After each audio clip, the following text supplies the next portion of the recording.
everybody, it is Calxiyn here, and if you guys enjoyed this video, you should subscribe for more Attack on Titan videos. Today we are going to be reacting and discussing the newest episode. Happy Valentine's Day, guys. Not all of us have Valentines, but we do have Attack on Titan, and that is good enough for me today. So if you guys want to see my full reaction, remember that my reaction with the subtitles and timer is up on Patreon, so you guys can check that out there. But this video will be my reaction highlights, reaction to the biggest moments, the coolest moments, and then after that we will do a discussion. So if you guys are cool with that, why don't we just get into it? Let's go. But he said he wasn't gonna sacrifice Historia. Like, he said... What? I'm so confused. Okay, because like in the flashback, he said he didn't want Historia to turn into a Titan. Right? So like... I'm so confused. He said he didn't want Historia to turn into a Titan, so he did protect her. Right? Unless, okay... So I had a very unfortunate theory last week, okay?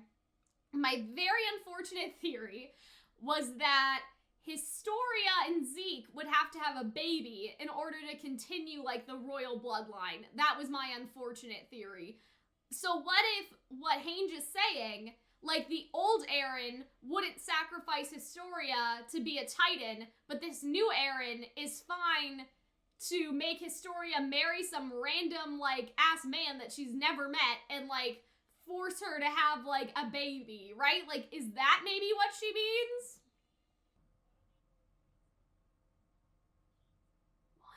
What's the lady? Oh my god, do you guys remember how that lady that was talking to Willie and I knew that she was sketchy and she left before everything went down? Wait, I'm so confused. What? What? What is that? What? Have we not, I don't, what? What is Mikasa talking about? What? I guess it was a secret from us too. I don't remember this. What? Okay. So it's Mikasa, Princess Mikasa, Empress Mikasa. Oh my god, I knew that lady. Oh, they're bonding over both being royalty. This is so, oh, that's so cute. What the fuck? Oh my god, her and Historia are so cute. They're both like, hey, we're both princesses now. Oh no, the royal blood thing, right? Oh no.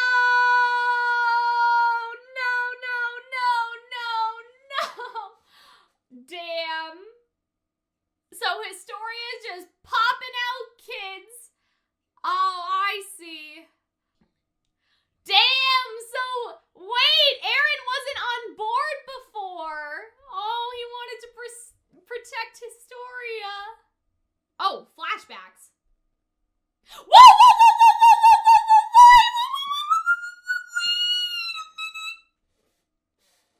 What?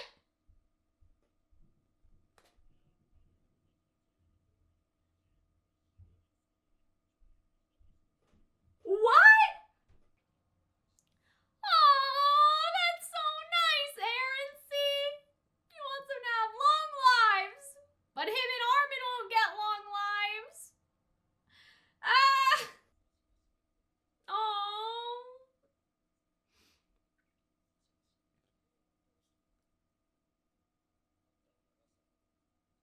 Well, he didn't react like a maniac. Hey, it wasn't that she died, it was that she talked about the meat. Uh-oh. This is kind of like a little broken telephone thing. I didn't see it that way. He wasn't laughing because it was funny.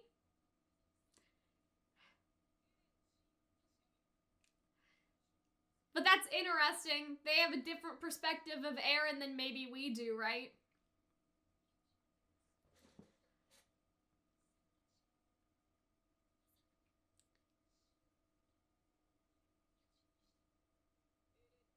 Oh no! Really? Oh god! It's them against Eren now too?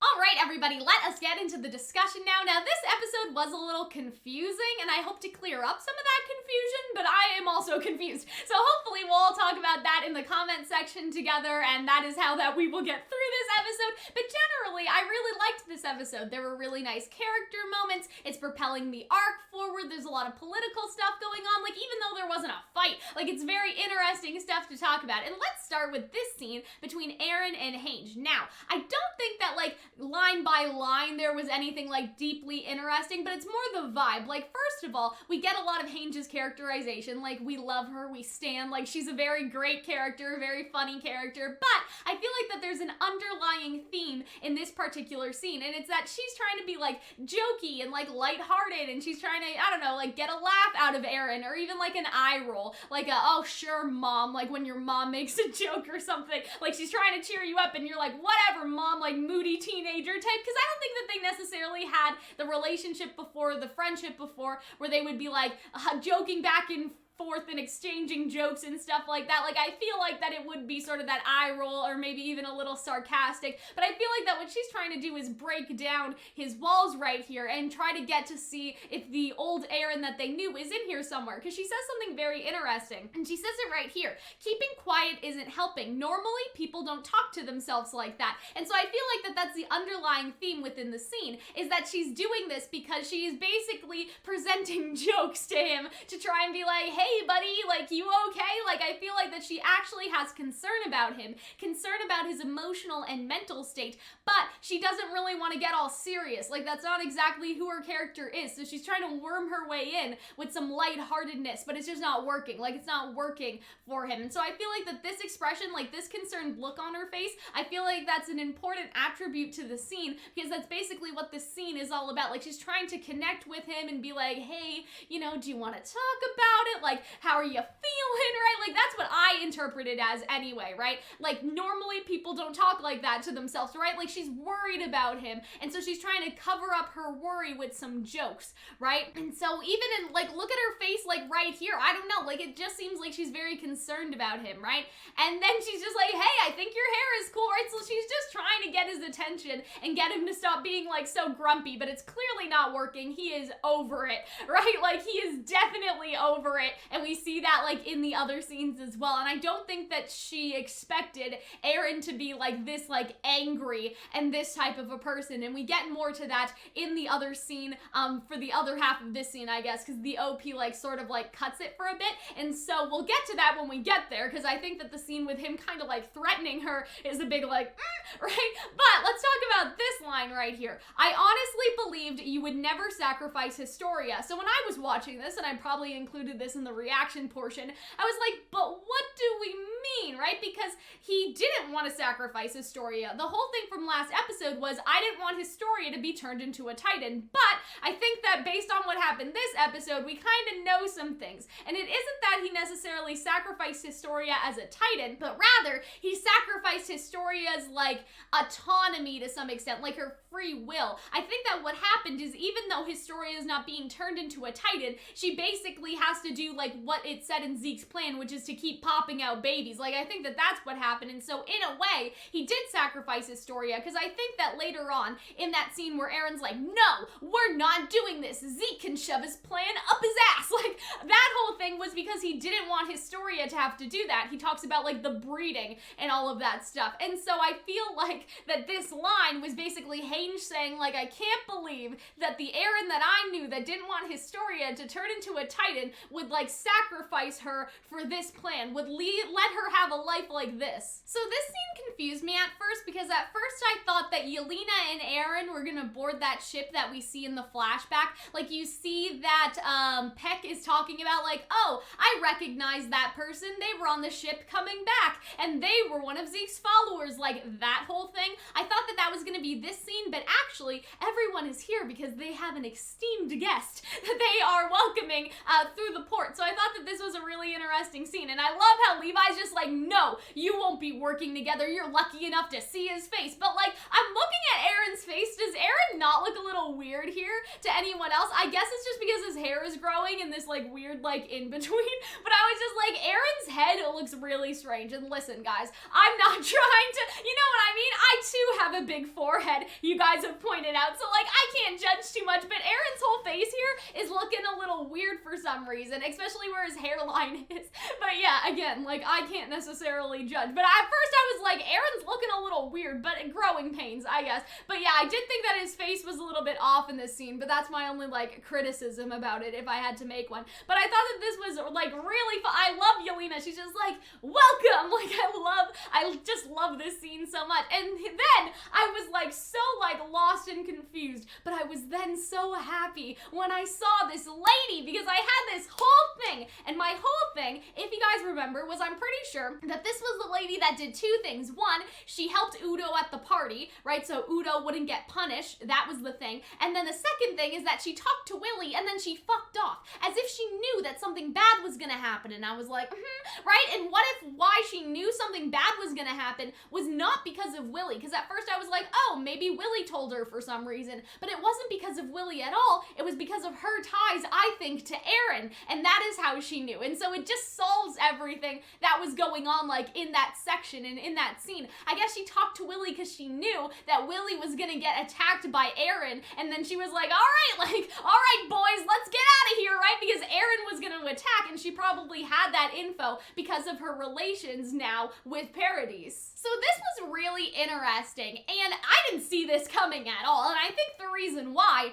is because I've heard, like, I don't remember exactly, like, I don't perfectly remember, but I heard that the whole thing with Mikasa having her wrist covered was basically, like, not really animated in until now. Like, that's what I heard. I don't remember. My memory's not great, but I was looking at people, like, talking to each other about this scene, and they were basically like, what was this? And then they were saying that in the manga, like, her wrist was always covered, so it was a thing that we kind of sort of knew, but in the anime, like, I don't think that that was a thing at all. Now, somebody did say that Mikasa's mom, like, in the very beginning of the show, like, sewed that, like, insignia, like, she was sewing it into a, like, I don't know, like, a sheet, like, what do you sew it into, a cloth, right? Something like that, and so she was, like, sewing it, so maybe there were early hints of it happening, but this whole, like, wrist thing hasn't really been, like, a thing. So I thought that this was really interesting lore from Mikasa, because now Mikasa has just turned into, like, such an important character when you think about it, right?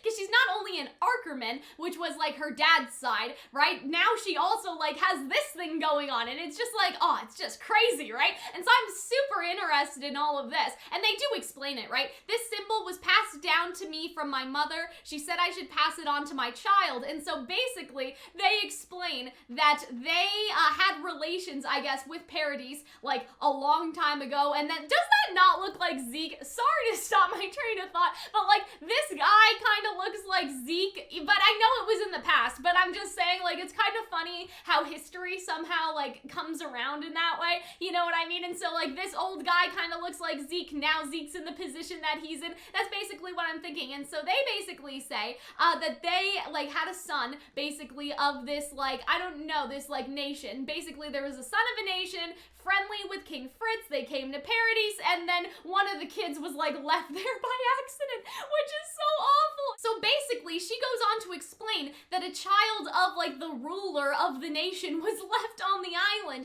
and you can see how, like, solemn that they all feel about it, too. And they say, you're the lost descendant of our nation's ruler, and so I'm like, Princess Mikasa, Empress Mikasa, like, I'm not entirely sure of their, like, monarchy system. Like, it does use a word here, but I'm not entirely sure what that word is or means exactly. But yeah, so I'm just like, Princess Historia, Princess Mikasa, whee! And so I think that that's, like, actually really, really interesting for Mikasa's character, and I wonder what that will mean, like, for the future and stuff. Like, will they put her in any kind of power? Like, if she's, like, the rightful heir and stuff? Like, I'm, like, so curious about how this is all gonna play out, but it's actually really interesting for Mikasa and Historia's relationship, and they have a scene talking about it. But let's talk about these guys. They're like, I still don't get what a nation is, and I feel, like, so bad for them, right? Because why would they? There's only been one nation, it's Paradis, but, like, you think that would also be something easy to explain? Like, that there's Paradis, and just like Paradis, there are, like, 12 other nations, and they all have different values and different people. Like, you know what I mean? To explain, like, what a nation is and a country is, like, you think it would be easy, but I kind of like that they're like, I still don't get it. Like, I think that that's, like, nice little world building, and And yeah, these guys are all talking about it. I suppose we should ask Yelena's opinion,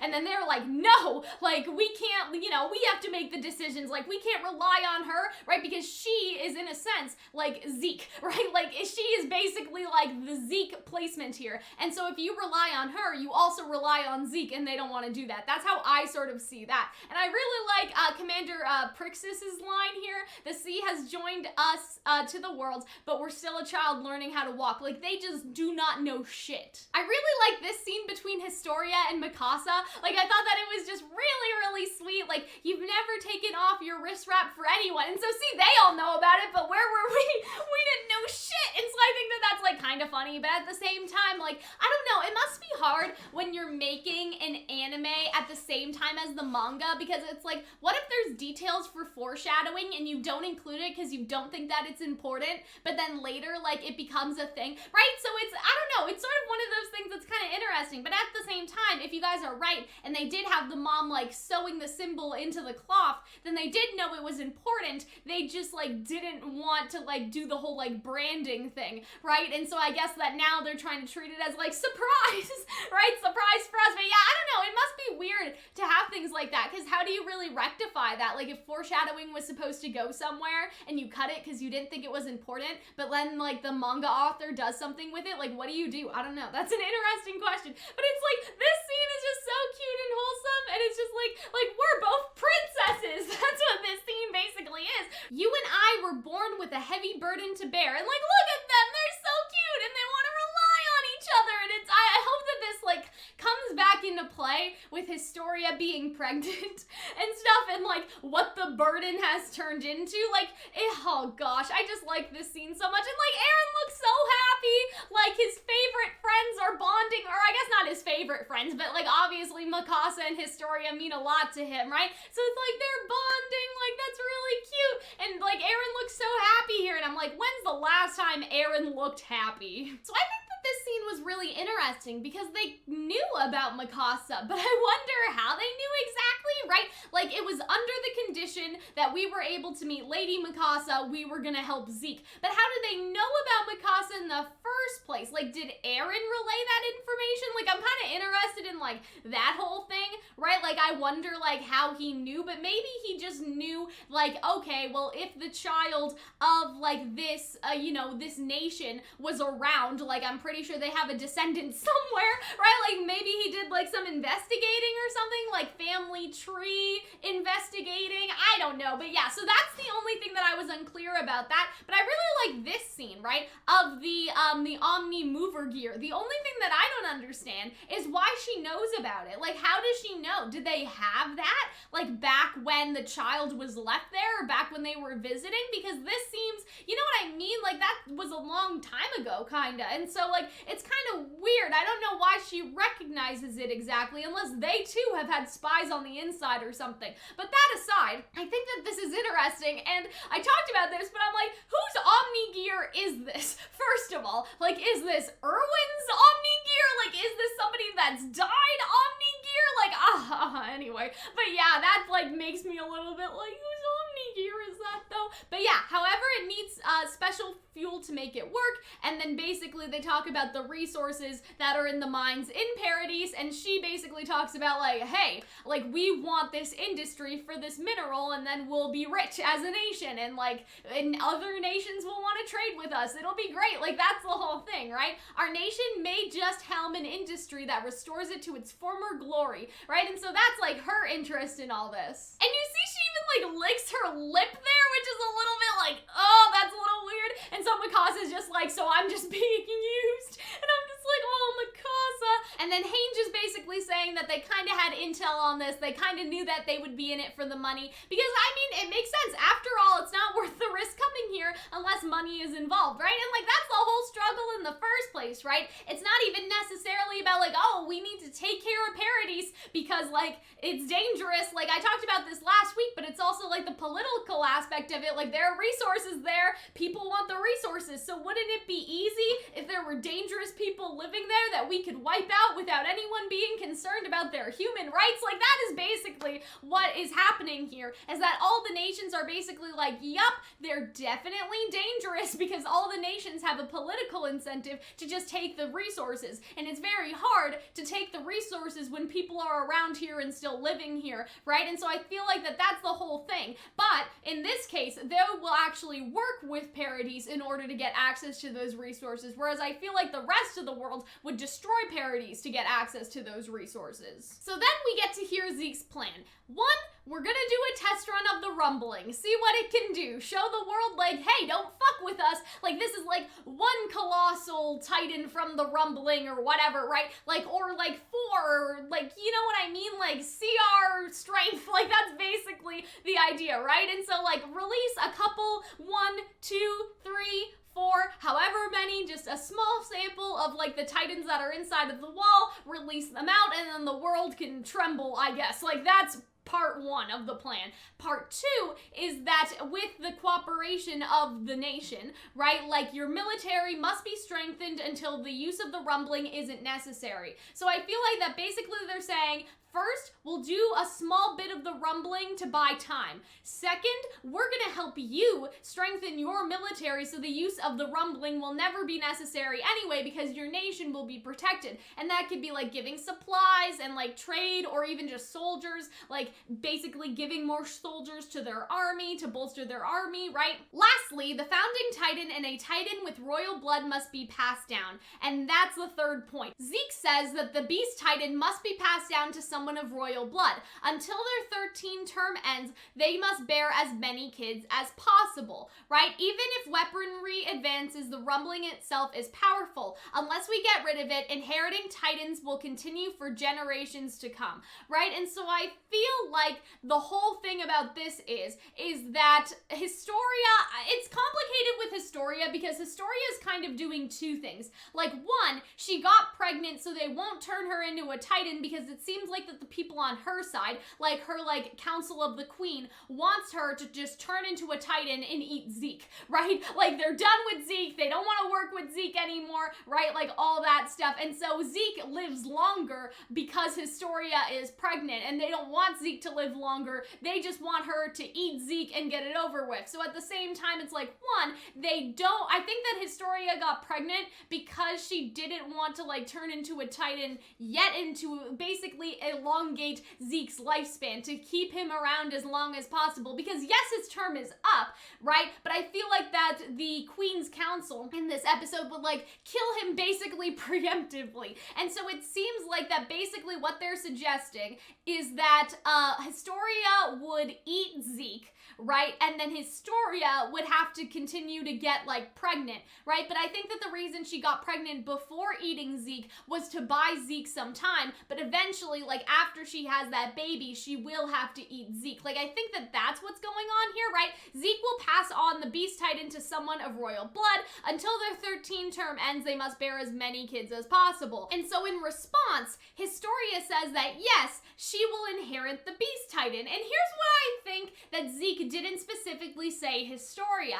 I think that it's because, remember, like Historia had siblings once, right? Once she had siblings, and so like if, you know, her family had survived and all of those things like didn't go down with that, like maybe there would be more than one person with royal blood. Like, I feel like that's why he didn't specify Historia specifically, because he didn't know like how many people with royal blood were still on the island. But Historia takes that and she's like, well, that means me, like I'm the only one with royal blood around here anymore, right? And so she says, very well, I will inherit the Beast Titan. So I feel like that what happened is that she decided, yes, I will inherit the Beast Titan, and then the pregnancy thing happened. And I feel like that again was to buy Zeke more time, but on the other hand, I feel like that at the same time, they knew that to some extent, the thing was with Zeke is that like Historia could have a baby in the the time frame before Zeke's time would run out. And so she probably thought like, oh, okay, well, if I need to like continue to bear children basically within my 13 term, like there's no harm in starting now, I guess. Like I feel like that was sort of her attitude, if that makes sense, right? Because obviously like 9 months ago, where was Zeke? Like they were still doing like the whole plan and stuff. So I feel like what happened is she agreed that she would inherit the Beast Titan. Then she decided, okay, well, part of that condition was also like having like heirs and stuff. So I'll just like have an heir now because there's time to have an heir in between when Zeke has requested this and to when Zeke will like be back on the island to get eaten anyway and when his time will run out. Then I'll have more kids. Like it's kind of confusing again, but I feel like that it's really interesting. And then you have the military people later saying like, oh, like Historia got pregnant so we wouldn't turn her into a Titan, right? And I think that that could possibly be part of it, but at the same time, like I feel like that those military people want to kill Zeke a little too early. Like it's not even the end of his term yet, right? Like he doesn't have a lot of time, but I think that Eren especially, like because he's been talking to Zeke, he wants to keep Zeke around at least a little longer for the rest of their plan to carry through, whatever that new plan sort of is. And then you get like at the end of this episode, you have the whole thing with, oh, he talked to his half-brother and suddenly he's turning his back on us. Like you have that whole thing, and so I feel like that the plan has slightly changed and maybe Historia knew that. So Eren was like, hey Historia, sorry to say it, but can you get pregnant so they won't turn you into a Titan and kill Zeke? Because I need Zeke a little longer. And that goes back to what Hange said about I never thought that you would sacrifice Historia for your plan, is that Historia was sacrificed for the plan if Eren did indeed ask her to do that for him. Do you guys know what I mean? And you see everyone look away from her, and even this guy's just like, ugh, right? Because I feel like that, you know, Historia is still like very young and innocent and cheerful, and like they all have this look on their face like, fuck. And I feel like that's because, like, you know, to treat Historia like this, like some of her innocence has been taken away in a sense. Like I feel like that's why all of these guys have such a look on their face, that Historia is willing to do that for the country because she is the queen, like for Paradise because she is the queen, and that's sort of the duty of a queen. Like if we look at like, you know, like real history, like royalty marry each other for political reasons all the time and pop out kids. Like it's not something foreign to us, but for Historia, because you know her on a personal level, you don't want that for her, right? And so I feel like that's sort of the difference. Like if this was any old queen, right, we may shrug our shoulders and be like, yeah, that's kind of what we expect from our preconceived notions of royalty. Like that's the duty to produce heirs and whatever, right? But because we know Historia and who Historia is as a person, to see her resign herself to this fate, I feel like that is the very like solemn thing about this scene. And like even Mikasa's just like, everyone's like looking away, like they can't even look at her, right? And Eren like freaks out about this, right? He's like, after years of getting trampled on, now we've got to breed live livestock. And I feel like that the whole livestock thing is because basically what Eren's saying is like, well, now they're just basically like pimping Historia out for this plan, and he is not okay with that, again, because he knows Historia personally, right? He cares about Historia very much, but obviously something went and happened here, because at first he's like, Zeke can shove the plan up his ass, but now obviously he's on board with Zeke. And again, that goes back to what Hange said, right? And so I feel like that Eren must have talked to Historia and been like, yeah, about that whole like, I don't want to like make you breed thing. Well, now we don't really have a choice. Like I feel like that something like that may have happened, and I feel like Historia's like really surprised at him, but then obviously like we know how things turned out, so I'm like, right? We need to spend our time exploring what other options are available to us. And I feel like what happened is that they looked and they realized, oh, there are none. That's unfortunate, right? And so I feel like that Eren realized that there was no other plan, and he was like, hey, Historia, I'm going to Marley. There's no other alternative. Can you get pregnant? Thanks. See you later. And like, what if like, okay, this is a little bit of a crack theory, but what if Historia's baby is not that farm boy? Like, that's what the military people think. But what if Historia's baby is actually Eren's baby? Like, okay, I don't want this to turn into, what is it called? Like the Murray show or whatever? Like the paternity test show? Like, we don't need that. But at the same time, I kind of wonder if that story could just be like a cover story, right? Like some sort of ruse, because, you know, it sort of sounds like a love story. Like, oh, you know, she picked this man that she knew as a kid, like almost childhood sweethearts. He used to throw rocks at her, like to get her attention, and she paid him no mind, but he turned around one day and look who came by, the queen, right? And so I feel like, what if that's just like a cover story? And what if Eren was like, hey, Historia, like, you know, can you do this for us, please? And Historia was like, well, if I have to do it, I want it to be you. And Eren was like, right? I know some people ship them. I don't really ship them. Like, I'm talking about like the logistics of the show more than like my shipping material. I don't want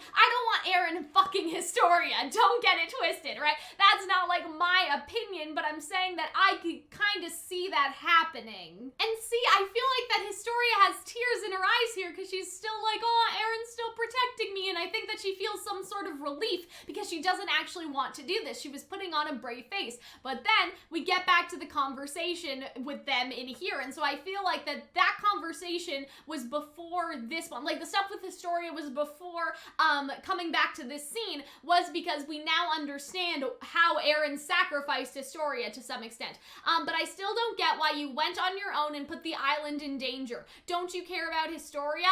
And it's one of those things where it's like, well, what if he's doing this because he cares about Historia? I feel like that's a complicated part of the episode, is you look at everything that has happened this episode, and it's like, Eren turned his back on us, Eren doesn't care about us, but have we considered that the reason why Eren is doing this is because he cares about you? Like, he's doing this, like, for Historia somehow? I don't know. Like, it's just a very, like, weird, it's just very weird. It's like a whole weird thing. And, like, the thing with Historia is, so I feel like the reason for having the Historia stuff before this conversation was because that was relevant to, like, this whole thing, right? Like, oh, you sacrificed Historia. Like, I never thought that you were willing to sacrifice Historia. And then it's like, but how did he sacrifice Historia? And now we as the audience know, so we have panned back over here. And it's the don't you care about Historia. Now, what I think about this is that Historia in this, like, whole conversation, it's not even necessarily about, like, don't you care about Historia?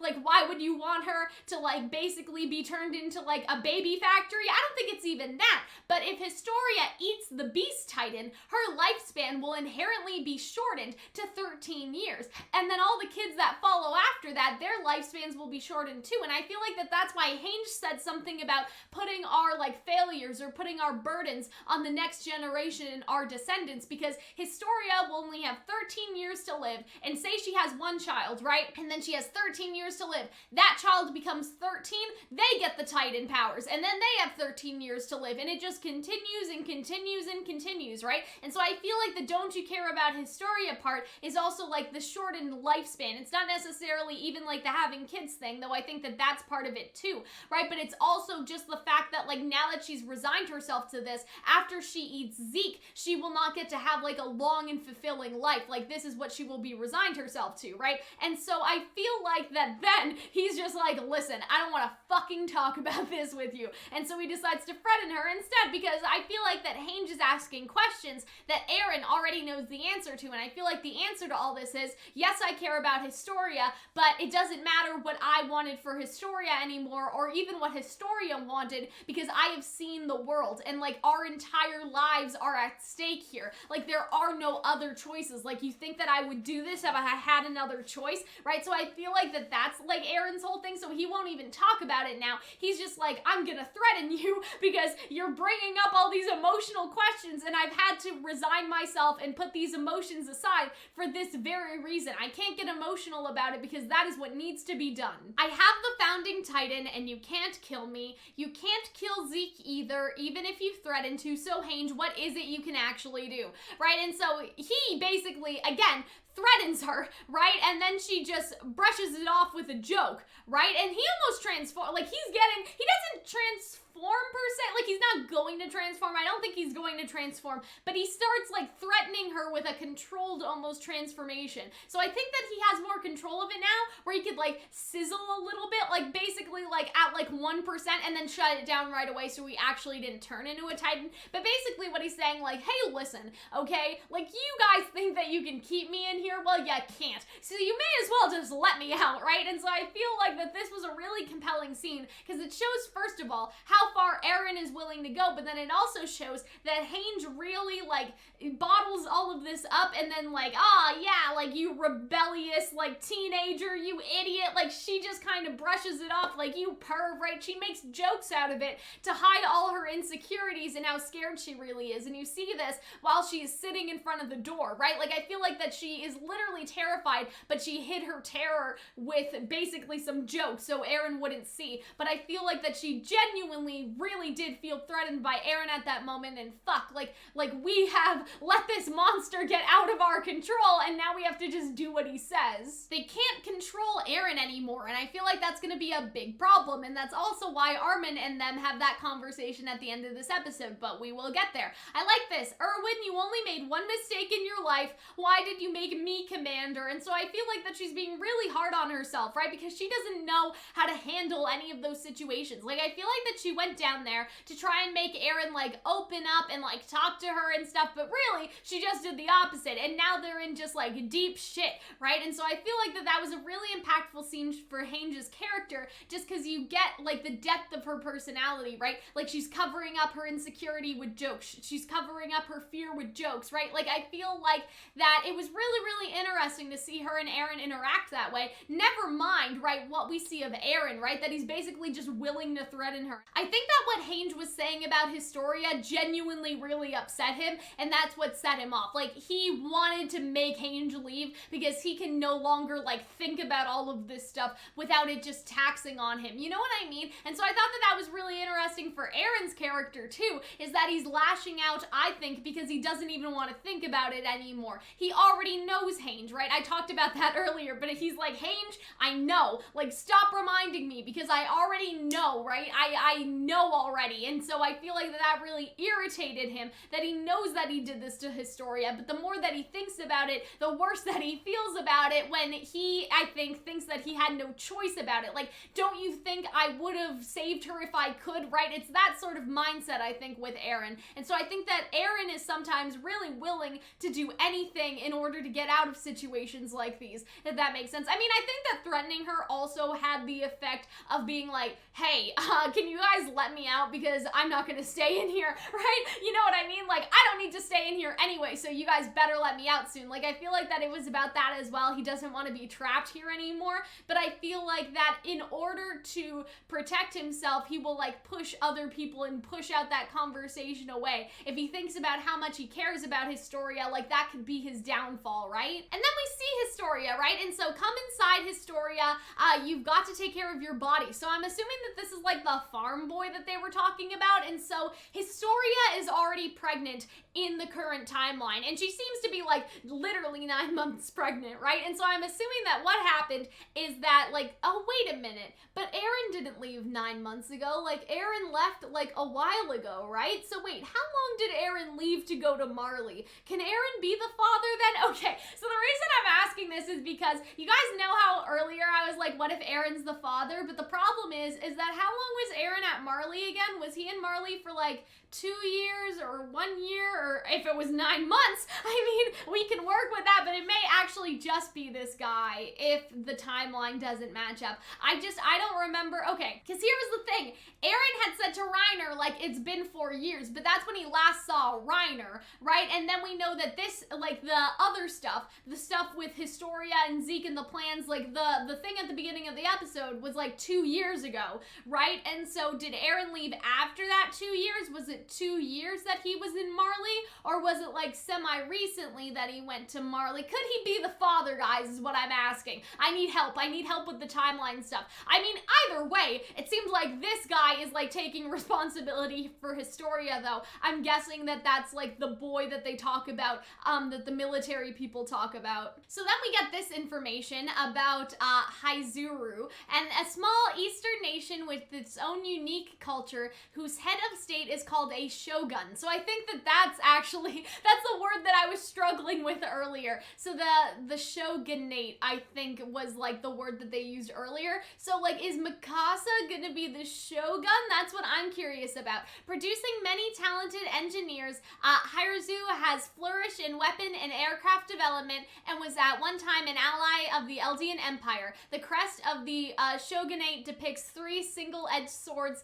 in its design. And so what I wonder is that maybe if, you know, there were talented engineers and stuff, then maybe the Omni gear isn't as recent as I assumed it was, or maybe they even like basically had engineers go to Paradise like to make this stuff. You know what I mean? Like, what if it could be something like that, like more akin to that? I'm not entirely sure yet. Like, either could they have dropped the plans off over there, like for the anti-Titan like maneuver gear and stuff? Like, could they have dropped the plans or something? Or like, did one of them infiltrate and like was there the entire time to engineer all of this stuff? Like, that's the only thing, because that explains like the Omni gear and everything. But I wonder just like the timeline of all that, because I thought the Omni gear stuff was fairly recently, but I could be wrong. I don't remember the timeline of the show that well to say whether that's the case or not. But basically what I'm saying is, I wonder if they, like dropped the plans out of the sky, right? Like basically got it to the king or something in like a covert way, like, you know, 50 years ago or whatever. Like 50 years ago, they basically got it to the king somehow. They snuck in, they snuck out, no big deal, right? Because I'm assuming that they haven't been here in a while, at least like in, like since this whole thing happened, like what's depicted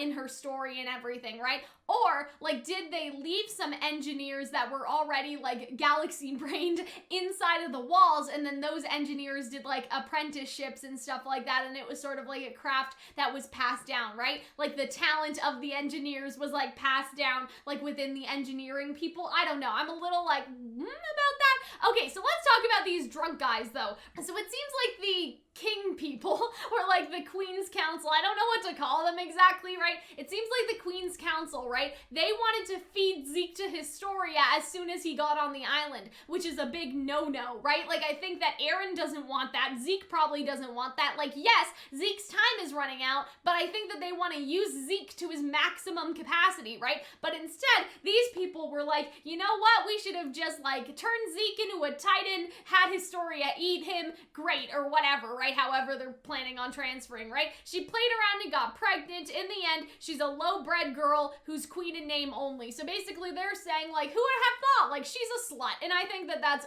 gross, right? These guys deserve to die, and I'm pretty sure they're going to, and I'll explain why, right? But they're basically just talking shit. And I think that it's really interesting, right? Because this guy's like, hey, quit it. I want to see if he's drinking, actually. Because, like, some of them are drinking, but then, like, I don't know, like, who's drinking and who's not. Like, this guy doesn't have a cup, but I would assume, like, maybe that this guy's exempt because he's the one who's like, hey, quit it, right? We've already confirmed the guy isn't anyone's lackey, and then they tell, like, the love story or whatever, but I'm like, what if this is just a cover story, right? Because their concern is, like, to pick someone who is, like, you know what I mean? Like, oh, like, what if it was someone from Marley or someone with, you know, underlying political gain or something, like, or, like, a secret agent. I think that that's what they're saying, but it was just like, no, we vetted the guy, it's fine, but what if it was Eren and, like, this is just, like, the cover story, right? And so it's like, who cares about their love story? The problem is, why did the queen decide to get pregnant all of a sudden? Someone told her, if you're pregnant, they won't make you a Titan. I bet it was Yelena, right? And they're all drinking and they're all drunk, and so that's basically, like, their theory about it, is that in order to buy Zeke more time, she became pregnant and started, like, oh, the popping out heirs thing, even though she's not the Beast Titan yet. And so I feel like that it could have been Yelena, right? But I feel like that Eren also probably asked her. That's my interpretation as of right now. If the queen is pregnant, Zeke lives another day, right? And so that's what I'm saying. Like, why? I understand that Zeke is a threat and Zeke is a danger, but at the same time, like, at this point, Zeke is actively, like, working with Eren, and so it's one of those things where I would think, like, what is the point of killing Zeke preemptively? He's gonna die in a couple months anyway. Like, his time is running out. He has, like, very less time every day, you know, very little time, and so I feel like that at this point, it's one of those things where it's like, well, what benefit is there to killing Zeke earlier just because you guys don't want him to be sketchy, right? So I guess from their perspective, it's like, Zeke is sketchy, we'd want to kill him as soon as possible. But from Eren's perspective, they want to keep Zeke, like, in the plan. They want to keep Zeke around for a while, right? And so I feel like that Eren was probably the one that talked to Historia about all that. Because, like, I get it. I get what these guys are saying, right? Like, oh, Zeke is not to be trusted. Like, you even have, like, the commander, like, Prixis or whatever. Like, they threw all the volunteers in jail. Like, it's just not great. great, right? And so I kind of understand that they would be like, okay, let's get this over with. Zeke helped us, like, let the queen eat Zeke. But then you have, like, Eren's plan and everything. Like, it seems to be more beneficial to just keep Zeke around a little bit longer until he just dies. They don't see it that way. That's personally how I see it and how I think Eren sees it. See, and this guy says her child might die, and if something happens to the queen, it's over, right? So it's also like a bargaining piece, right? Giving birth is risky enough as it is, so they can't turn Historia into a Titan, because if she dies, like, the royal bloodline in terms of, like, bearing kids, I guess, basically, like, ends with her in a way, and there will be no one else to inherit the Beast Titan that is of royal blood after Historia dies. And so at this point, they gotta hope that, one, she survives giving birth, and two, they can't turn her into a Titan because it's just too risky at this point. So I think that this was actually, like, really super smart. Again, I know why these guys aren't happy with it, but I think in terms of, like, Eren's plan, which probably consists of keeping Zeke around a little bit longer, I think that it was a pretty smart idea. Like, you can't put the queen at risk, because if you do, like, the whole plan will basically go kaput anyway, because you need, like, the royal bloodline to continue in order for this plan to work in the first place. Like, everything falls apart if a royal-blooded person cannot inherit Zeke's Titan, right? And so I really like that. And then we have this. Hey, bring another bottle, Marleyan, right? And so he brings another bottle, but you have Niccolo in the basement. And so what am I gonna say about this? Well, if you guys had watched my full-length reaction, you may already know, but basically what I'm gonna say is that it's poison. Like, I feel like that this is so fucking sketchy. I don't know if I included it in, like, the big moments reaction, because, like, it kind of really wasn't. It was, like, a little thing that happened, right? But if you guys did watch my full-length reaction, you would have seen that I was like, hey, that's sketchy as hell. So I'm pretty sure that one of two things could be happening. One, this is, like, straight up just poisonous, right? Like, this is just, like, 100% poisonous. They're all gonna drop dead. But it's also possible that there could be something else going on in there. Like, what if there's Titan serum, and it's not necessarily poison, but they'll all turn into Titans? And I don't know how that would work exactly. Like, I guess it would kind of work like Zeke, like, in how, oh my god, what episode was it? In episode 1 or 2, like, how he basically, like, whistles, and then all those people that are on the aircraft, like, they all basically, like, jump out and turn into Titans. Like, I wonder if, I don't know if Niccolo, though, is acting for the Marleyans, or if he's acting in Zeke's, like, favor, though. Because on one hand, you turn the Queen's Council into a bunch of Titans. What does that sound like? Like, that kind of sounds like it's a, you know, a Marleyan supporter type plan. At the same time, when you listen to what they're talking about, it actually sounds like that Niccolo is helping Yelena and Zeke, and probably Historia and Eren, if Historia, like, was in on Eren's plan, right? And so on one hand, like, could this be, like, a little bit of Marleyan resistance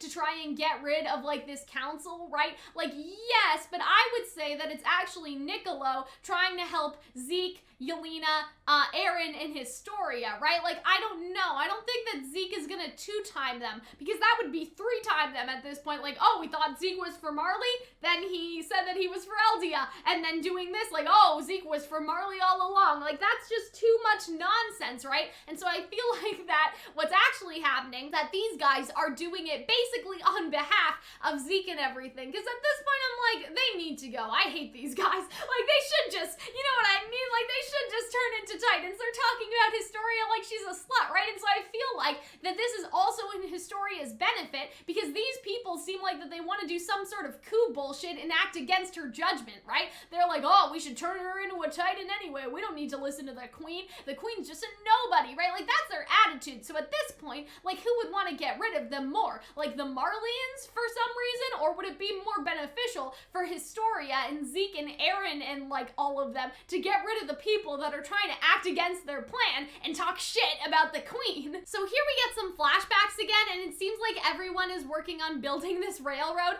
Now, what I thought was funny about this scene is there are some little gags in the background. Like, you see, I don't know what happened, but I think Armin falls over on Sasha, I think that is, and then you have someone, like, carrying steel beams over here. I'm pretty sure that it's Mikasa, but I didn't get a clear screenshot, right? And so I thought that this scene was kind of funny, just to see everyone's, like, hard at work. Then you see the ants. It's like a metaphor. Woohoo. Like, you know, not a very subtle metaphor, very clear metaphor. And so I really liked this scene, right? Yeah, we're stuck watching this idiot it, and I really liked that. I like seeing them all when everything was fine and Eren wasn't like the Eren that he is now, and like there was like a chance that all of them were like happy and being friends and stuff. And I love this. Like, I love how Levi's just like, how the fuck are you allowed to grow taller than me, right? Because obviously, like, Levi's so short, right? And then we get this news from Hange, and they basically said that they can't turn to them in order to, like, trade and stuff.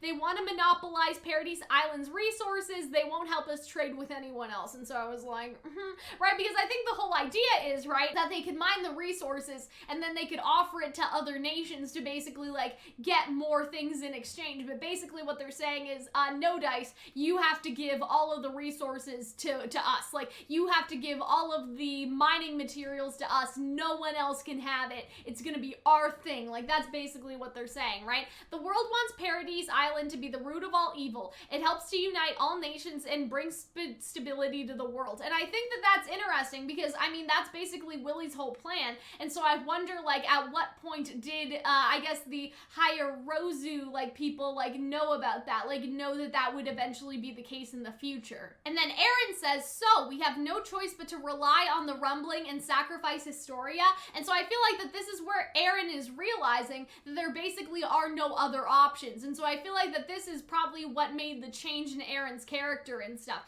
And so I like this line from Armin, right? Like, you're kidding. They decided we're devils without knowing our intentions, right? And I'm just like, yeah, like, yeah, they do, right? Like, they don't know us. They don't know who we are. And so they're just like, hey, let's go meet some of them, right? And I'm just like, right? I don't think that that's what's happening here, Hunch. And so it's, yeah, it's just kind of sad all around that they kind of had like, hey, hopes for talks of peace. And then we know, like, no, that's not a thing. There are no talks of peace, right? There is no possible way to get peace. And I don't even think that it's because Eren did the thing. Like, I think that what Eren did has nothing to do with whether or not there would have been peace or not. Like, everyone was already like, no peace. Like, I think that everyone had already sort of decided that. Like, obviously, like, Willie's whole thing was sort of helping, but at the same time, like, I don't think that peace was ever an option, basically. So basically what Hange was suggesting was, hey, like, let's go and meet them, Make a base in Marley and infiltrate, right? And we know that that kind of happened with, like, Yelena and everything, and we know, like, oh, there are moles in the military, right? Like, that whole thing. But it seems like the scouts were all originally supposed to go, but they didn't, right? Eren was the only one that ended up going. And here's why I think that this is. I think that either Eren got information from Zeke about, like, the whole, like, the Willy thing happening, and they realized that they had no time, or just, like, that, but also Eren just, like, did that impulsively because he thought that they had no time, and he ended up being right. Do you guys understand the distinction between those two things? But basically what I'm saying is Eren basically, like, woke up one day, and he was like, fuck, like, we don't have time anymore. We can't wait for Hange's plan for all of us to infiltrate the military. We gotta do a big thing. And so he went in there, he kind of infiltrated, and then he did the big thing. Like, that's basically what happened. And so I feel like that he basically went rogue because Hange's plan was not, like, fast-tracking them enough all to go, right? Because it did sound like, oh, all the scouts will go, and that's what we do best. We scout, right? But then they didn't. And so I feel like that Eren went off plan, either because he got some sort of knowledge from Zeke, or because, like, personally he was thinking about it and he realized that their time had run out. And we also know, like, there's some weird, like, visions of the future going on sometimes in this show, like, specifically with Eren and then with Falco. So I wonder if that could be possible too, that Eren went into his, like, mind palace or something. I don't understand, like, the visions at all. Like, I don't understand that at all, so don't ask me, I don't know. But people talk about, like, oh, like, Eren had a vision or a dream and then it came true, right? Like, in the first season or in this season or whatever, right? And so I'm sort of thinking, like, what if Eren, like, saw something and he knew, like, Hange's plan, that's bullshit, right? That's not gonna work. And I thought that this scene was, like, just really, like, touching to see everyone talking to each other and, like, everyone, I guess, offering, right, the reason why they should be the next Titan and everything. And so I feel like that that's really interesting. Like, I feel like that this whole scene was really interesting, right? And then they're like, if if only we had more time. I've got just over 5 years left. We're gonna have to decide who inherits my Titan soon, right? And so Mikasa's like, I will, and that's what I was rooting for, but we kind of know that Mikasa can't, question mark, because like her lineage is sort of like up in the air of whether or not like she's even Eldian, because you have the Archiman thing, and now you have like this bloodline from another country thing. Like those people aren't Eldian, and then also the Archimans aren't Eldian, right? And so I feel like that, like that's the whole thing, and like we still don't know what the Archimans are, right? And so that's another thing, right? Is that the Archimans may not be even eligible in the first place,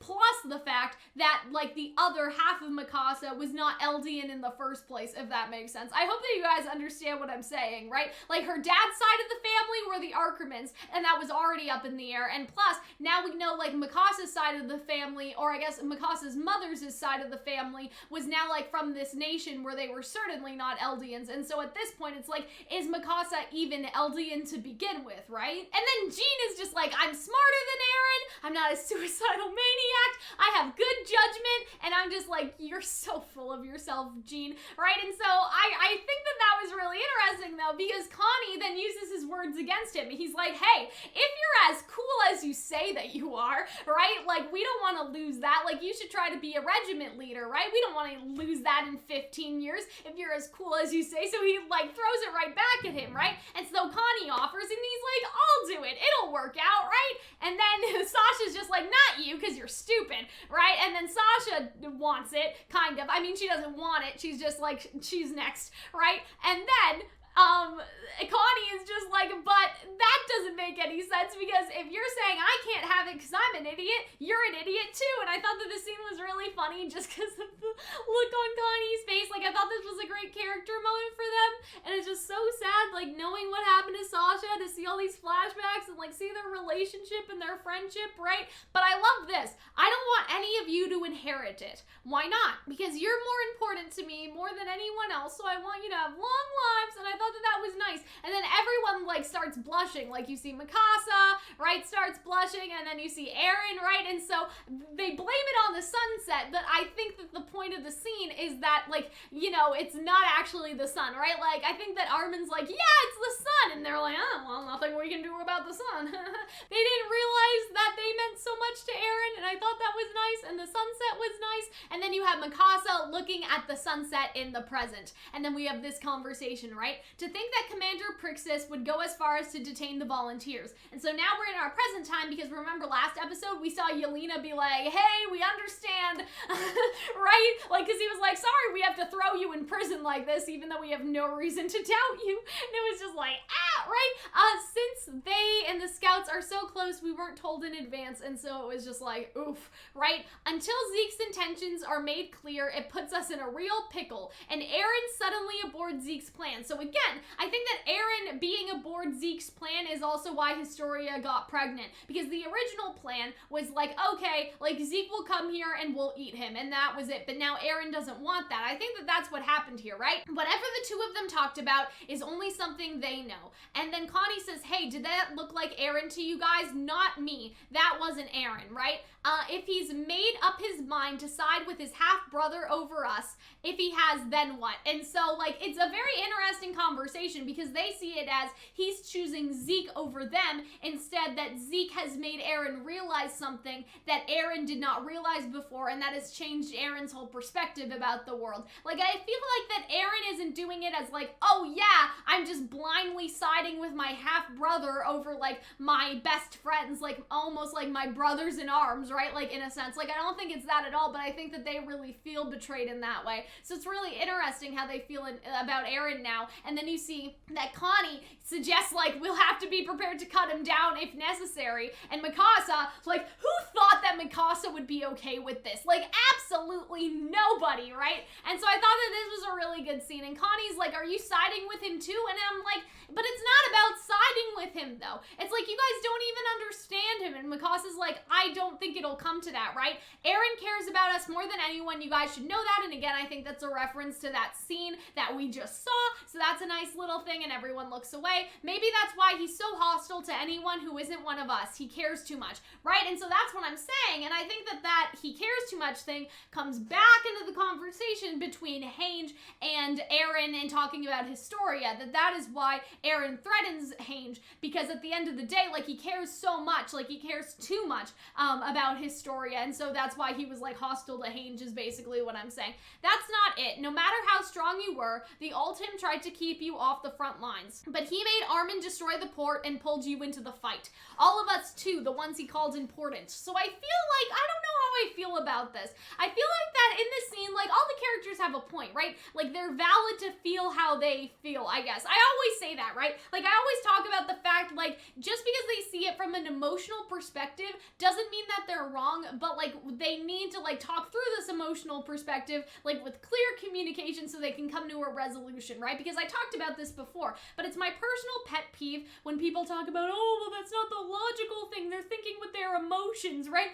Like, of course they're gonna think with their emotions. They're human, right? But in this particular case, that, like, it's a good thing for them to be feeling like this, because the way that you, I guess, like, not get around emotions, but the way that you work through emotions is through talking with each other. And that's also suggested by Mikasa and Armin later on. And so I feel like that, again, like, the whole, like, oh, they're not thinking clearly, like, Eren's clearly the logical one. Like, no, it's important for characters to be emotional like this, because I feel like that, like, a resolution needs to happen here. The emotions are valid, because if Eren doesn't, like, quell their fears and, like, have a open communication with them where they, like, all go through their emotions together, he won't have them on his side anymore. I talked about that, I think 2 weeks ago, maybe, like, talked about something like that. I hope that you guys understand what I mean in that way, right? If we hadn't gone, he couldn't have done it, and Sasha wouldn't have died, right? And so I feel like that a lot of this anger is coming from Connie. And also, an important thing about Connie, right, is that he seems to, like, misinterpret Eren laughing,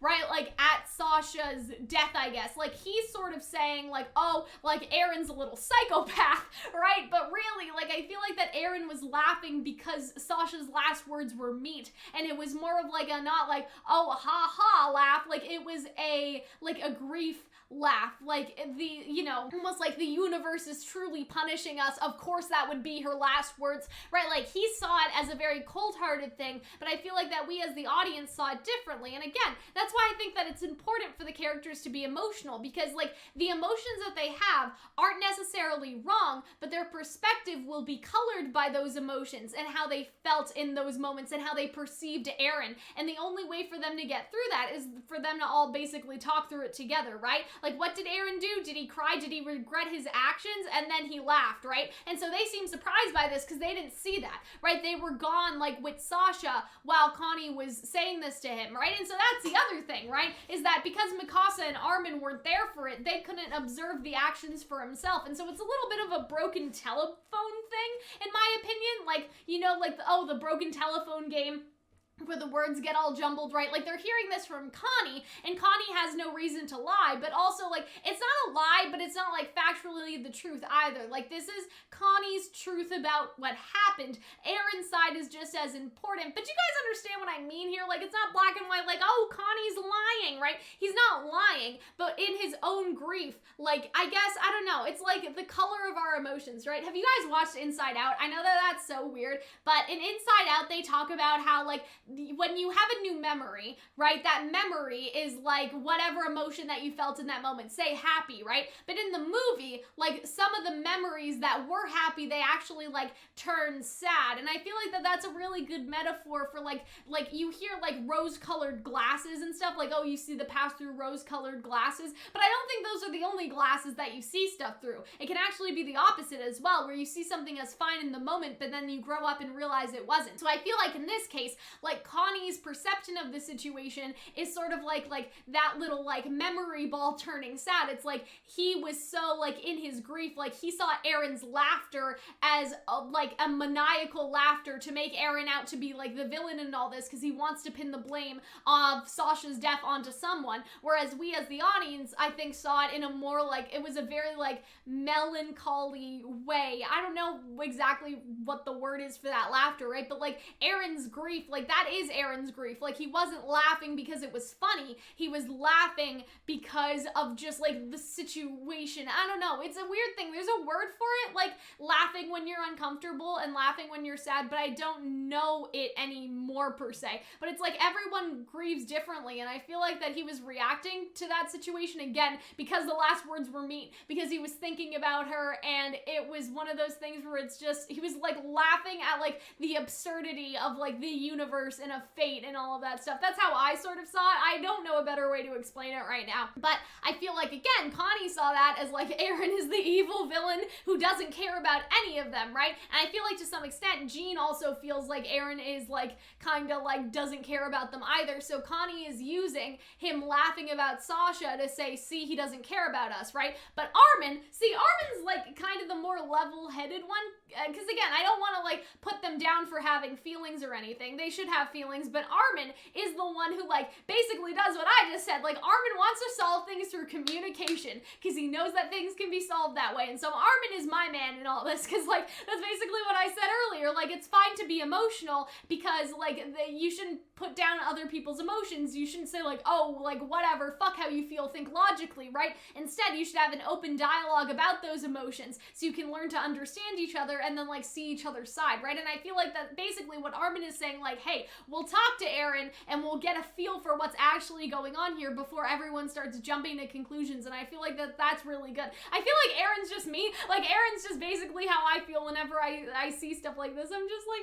can't you guys just talk it out? Like, can't you guys just talk? Armin's always been the one that is like, hey, can't we talk about peace and stuff like that? And then he says, we'll find out his goal, but will it help? What if his goals are the same as Zeke's, right? Now that the military has Titan serum, we've got options, right? So that's the shocking part, is that Armin basically doesn't seem to want Eren's goals to align with Zeke, but what if Zeke's goals aren't so bad, right? Like, what if Zeke's plan isn't so bad, though, guys? Like, that's what I'm confused about, is why they're all opposed to Eren sharing the same plan as Zeke. Like, it seems like Zeke's plan, like, is in their favor, you know what I mean? Like, Zeke's plan doesn't seem self-serving at all, so I don't know why they're so, like, apprehensive to Zeke's plan, and maybe it's just because they don't know it. Again, like, we're afraid of what we don't know, but it's very surprising. I feel like what's surprising here is that Armin is like, we'll talk it out, but if we can't, then we'll basically replace Eren. But I feel like that's because Armin has gotten, again, the same sort of taste that Eren has gotten, where not everything can be solved by communication alone, and I feel like that Armin has learned that because of Eren, and so I feel like the fact that Armin suggests this at all is because he has seen that not everything can be solved by communication, not everything can be solved by peace,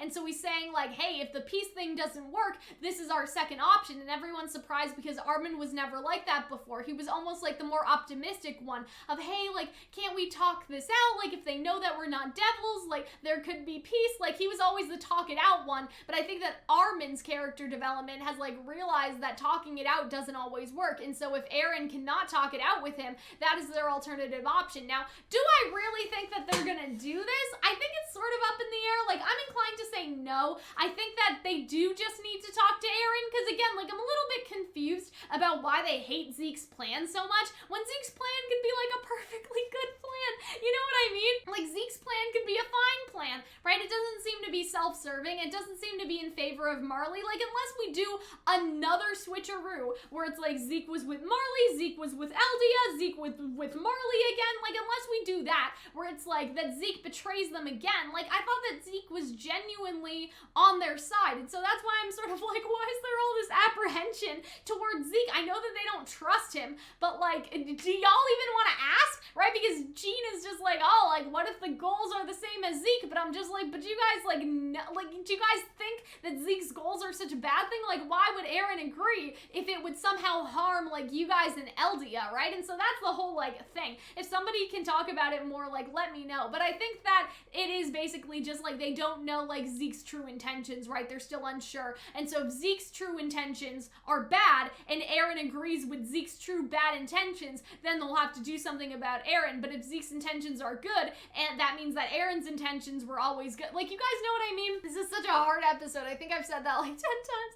Do you guys know what I mean, though? Yeah. And see, okay, so this is again the drinking. Like, I feel like that there's something going on with the alcohol in this episode, because you see, like, Levi's not drinking. This guy, though, he's drinking. Like, I feel like that something has happened with the wine, but I don't think it was necessarily like, hey, we're gonna put Titan serum in the wine, like, woohoo, Marley, go. Like, I don't think that it's like that at all. I think that they actually, like, did it for Zeke and for Eren and for all of that. You know what I mean? I don't think that Zeke is basically gonna turn double traitor, is basically what I'm saying. I don't think that he is, but I don't know. Like, I don't know where we're going exactly, right? But I feel like that there could be, like, poison in the alcohol, basically. And I feel like that the reason for that could be, again, because those people, like the Queen's Council people, I don't know why the Scouts, right? Like, I don't know why you would turn them into, like, Titans or whatever. But for the Queen's, like, council people, like, they were kind of assholes. So maybe, like, Historia wanted them gone too. We don't know, right? But Zeke's just here reading his book. I don't know. Maybe Zeke does have, like, sketchy intentions. I haven't decided yet. Maybe I'm just too trusting of Zeke. If these people turn into Titans, then I'll really be questionable about, like, Zeke's actual intentions, because I don't know what that would achieve in any way. Then you have Gabby and Falco escape from prison, right? I don't know how they escape exactly, but, like, I don't, I'm interested. Like, I'm interested in how they escaped. Maybe what happened is that, like, Eren was like, I'm done. I'm sick of this shit. And so, like, Eren just broke out, right? And then they also escaped, right? Because they're in the same cell, but that would kind of be dangerous. But yeah, I wonder how they got out. And then Alone and Lost, they receive a helping hand from a devil they're meant to hate, right? And so you get this thing where it's like, it seems like that these two people think that they're just, like, lost kids in the fucking woods or something, right? But, like, this blonde hair person, I'm not, wait. Is that Sasha's family? That would be fucked up. What if this blonde hair person, because I'm like, that's not Falco. What if the blonde hair person is Sasha's, sister? Like, the blonde girl that was at the grave. I don't remember Sasha's parents enough, right? I don't remember them enough to say whether or not they are, but, like, what if that's, like, they ran away from the prison, they were alone in the woods, like, these people don't know any better, they think they're just, like, Eldian children who got lost in the woods, knock on their door, they sit down, and then they find out that, like, this is the family that, you know, like, that they killed their daughter and it's not great. Like, I kind of see maybe that's where we're going with that. That would be really fucked, because I did say last week, I said, like, wouldn't it be interesting if Gabby met Sasha's, like, sister, because they're both kids, and you guys informed me that, like, it's not Sasha's, like, blood sister, but, like, Sasha's parents adopted her because she was basically, like, orphaned after the walls broke and stuff. But yeah, like, I'm really, really interested, because I'm like, wait a minute, like, that guy kind of looks like her dad. Like, that guy kind of looks familiar. So what if they've, like, happened upon Sasha's parents and they've gotten all this hospitality, and then Sasha's parents are like, yeah, our daughter was, like, kind of looked like you, like, she was a scout and this girl killed her, and then Gabby's just like, right? And then you have, like, this kid and she's like, right? Like, you know what I mean? Like, it's just a very uncomfortable situation. Like, what if this kid, right, finds out that Gabby, like, killed her sister? Like, that would kind of be crazy, and then the cycle of revenge continues. Not really great, right? And Gabby looks, like, genuinely distressed here, so I feel like there's a lot of interesting stuff.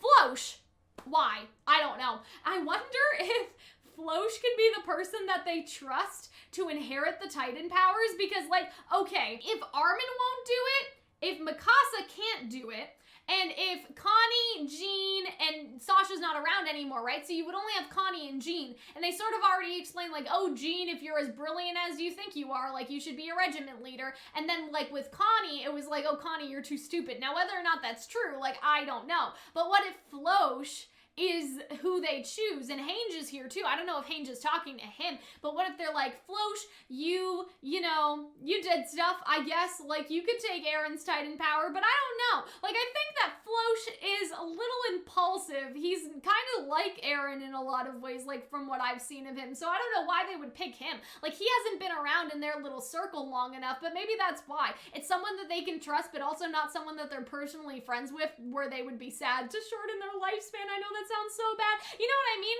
But it's like, instead of Connie, they're picking Floche because they don't have a personal attachment to Floche, but yet they still, like, think that Floche is okay. They still trust him and all of that. So maybe, like, that's the thing. I don't know. I don't know, but that's basically it, guys. I hope that you guys enjoyed the analysis and discussion. There was a lot to talk about. I'm dying. There was a lot to talk about this week just because, like, this episode was mostly talking. Like, when we get combat, I'm like, here's the combat. Skip, skip, skip. But, like, with this, we had to talk about, like, every piece of dialogue. We really, really did. So I hope that you guys enjoyed.